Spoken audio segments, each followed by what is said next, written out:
अस्सलामुअलैकुम निज़ाम राजी हाज़िर है जनाब। एक बंदा होता है तो जाके ना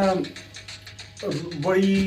देर बाद जाके रोज़ जाके उन्होंने पूछता जी भाजी पक्के है के है और कहते हैं भाजी पक्के है आलू की भुजिया पक्की है कहना जी रोटी लिया। फिर ना जाके पूछता भाजी पक्के है कि कहना जी अज फलानी चीज़ पक्की है कहना यार ये बंदा रोज़ आता रोज़ पूछता पक्के है कि पक्के है कि अज इनू आ लैन दे अज इनू दसने भी पक्के है। ਉਹਨੂੰ ਬੜੀ ਜ਼ੋਰ ਦੀ ਭੁੱਖ ਲੱਗੀ ਹੁੰਦੀ ਹੈ ਆਂਦਾ ਜੇ ਭਾਜੀ ਪੱਕੇ ਹੈਗੇ ਆ ਕਹਿੰਦਾ ਲੈ ਫਿਰ ਅੱਜ ਇਹ ਐਡੀ ਐਡੀ ਚੀਜ਼ ਪੱਕੀ ਕਦੇ ਤੂੰ ਸੁਣੀ ਨਹੀਂ ਹੋਏਗੀ ਕਹਿੰਦਾ ਜੀ ਫਿਰ ਕਹਿੰਦਾ ਜੀ ਮਟਨ ਕੜਾਈ ਕਹਿੰਦਾ ਲੈ ਵੀ ਕਹਿੰਦਾ ਬਿਰਿਆਨੀ ਕਹਿੰਦਾ ਕੋਫਤੇ ਅੰਡੇ ਕਹਿੰਦਾ ਵਾਹ ਜੀ ਵਾਹ ਕਹਿੰਦਾ ਨਾਨ ਖੱਦਾਂ ਕੁਲਚੇ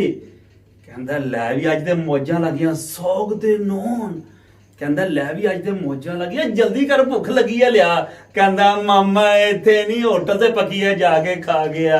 ਮੈਂ ਤੇਰਾ ਮੁਲਾਜ਼ਮ ਆ ਤੇ ਗਾਈ ਇਹੋ ਗੱਲ ਹੈ ਜਾ ਕੇ ਉੱਥੇ ਖਾ ਗਿਆ ਕਹਿੰਦਾ ਤੇਰਾ ਬੇੜਾ ਕਰ ਕੋਈ ਆ ਜੇ ਕਰੇ ਨਹੀਂ ਸੀ ਤੇ ਮੈਨੂੰ ਬੁਲਾਇਆ ਕਿਉਂ ਕਹਿੰਦਾ ਤੂੰ ਰੋਜ਼ ਪੁੱਛਦਾ ਕਿਉਂ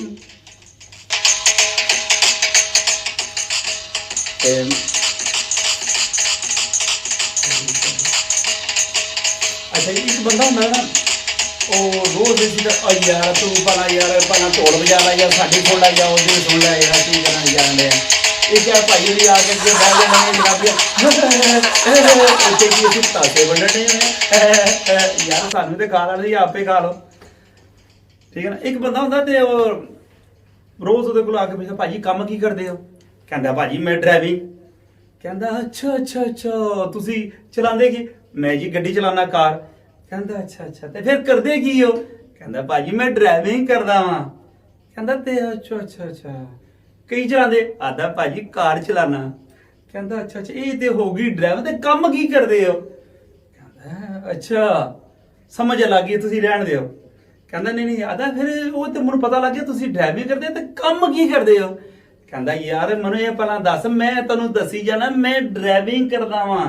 ਕਹਿੰਦਾ ਅੱਛਾ ਇਹ ਡਰਾਈਵਿੰਗ ਤੁਸੀਂ ਕਰਦੇ ਤੇ ਕੰਮ ਕੀ ਕਰਦੇ ਹੋ ਕਹਿੰਦਾ ਮਾਮਾ ਮੈਂ ਡਰਾਈਵਿੰਗ ਕਰਦਾ ਕਾਰ ਚਲਾਣਾ ਖੌਤੀ ਨਹੀਂ ਚਲਾਉਂਦਾ ਹੁਣ ਪਤਾ ਲੱਗਿਆ ਤੇ ਜੇ ਨਹੀਂ ਪਤਾ ਲੱਗਿਆ ਤਾਂ ਮਾਮਾ ਆ ਤੈਨੂੰ ਮੈਂ ਚਲਾਵਾਂ